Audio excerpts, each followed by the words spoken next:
Eu tenho um texto aqui para compartilhar com vocês, que é de Mateus, capítulo de número 1, verso de número 18 e verso de número 19, que diz assim: O nascimento de Jesus Cristo foi assim.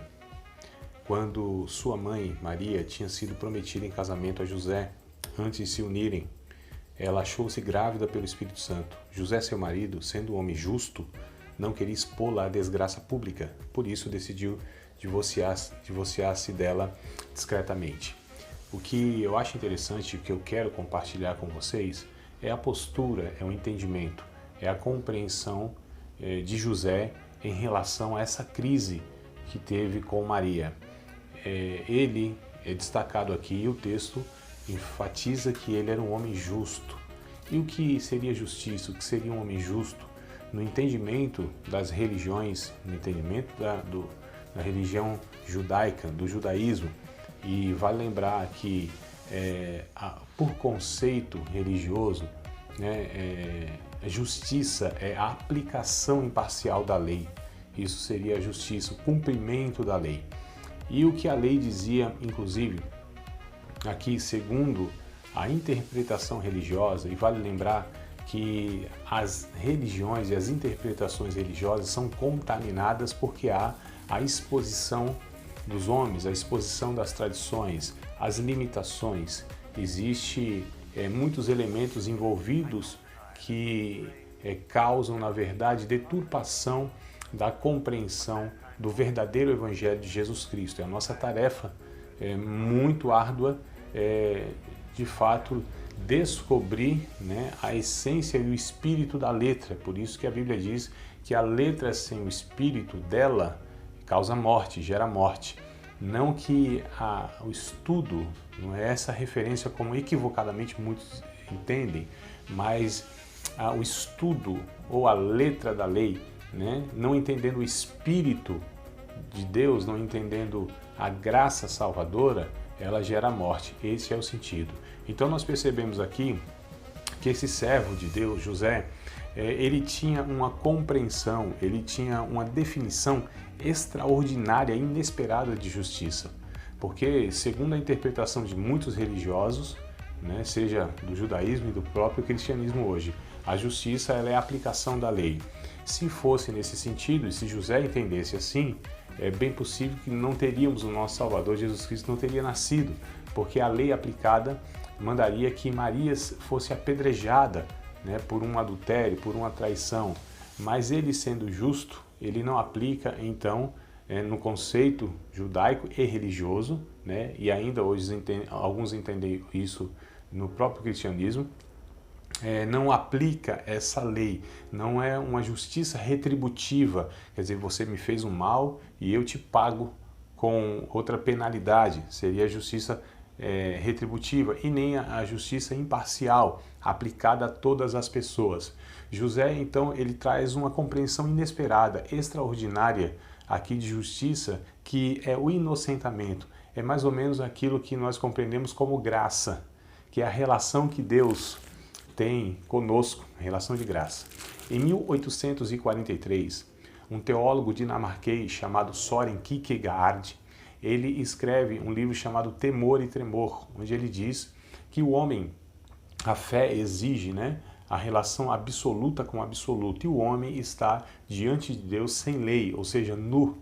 E aí o que veste, o que possibilita essa relação é a graça, porque a lei não tem condição, nós não temos justiça suficiente para nos justificar diante de Deus. Então justificação e justiça equivale, no conceito bíblico mais amplo, à graça, a ação de Deus em favor do homem e a ação imerecida em favor do homem.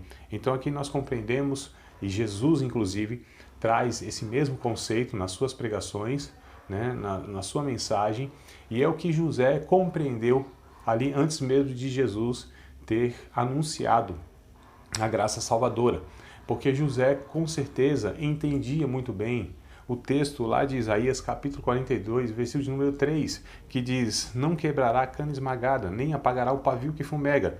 Com fidelidade ele produzirá a justiça. Então justiça, esse conceito que muitos equivocadamente não compreendem.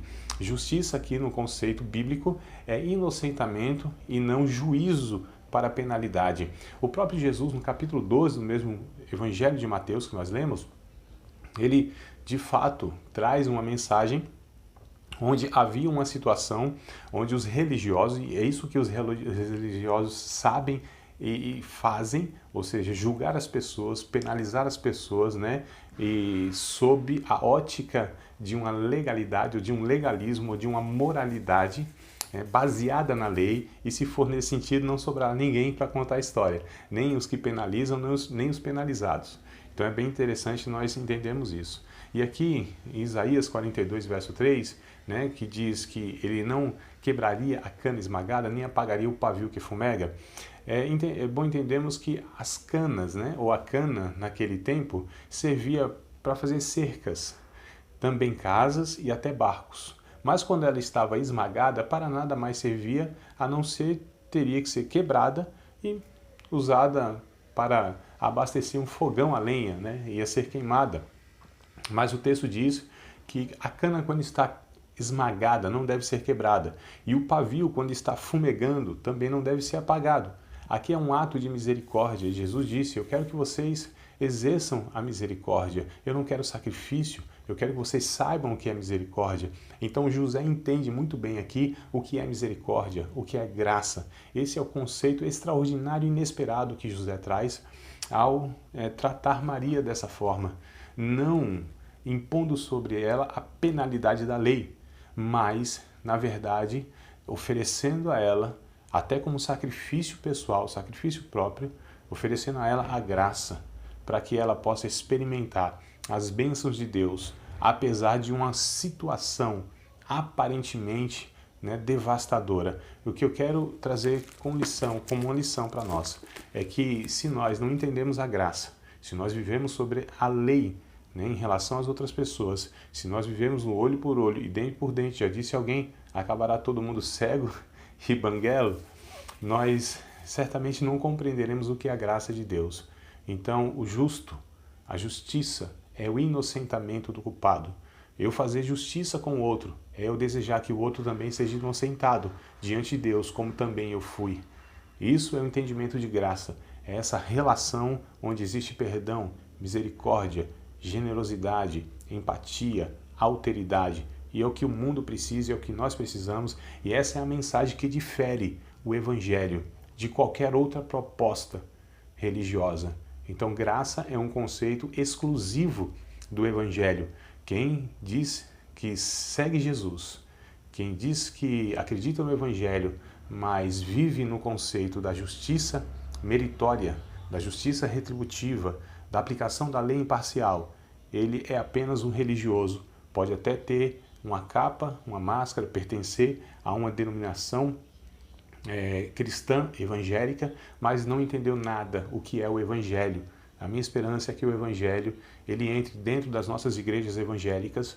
O meu desejo é que o Evangelho entre dentro dos nossos corações religiosos e por natureza que busca justificar através de méritos e nos penalizar através de deméritos. A minha esperança é que a gente entenda, como José entendeu, o conceito de justiça não é a aplicação da lei, mas é entender que Jesus, ele morreu na cruz para nos fazer, diante de Deus, justificados. O justo justificou a muitos. Deus te abençoe, Deus te guarde e Deus faça resplandecer o seu rosto sobre ti.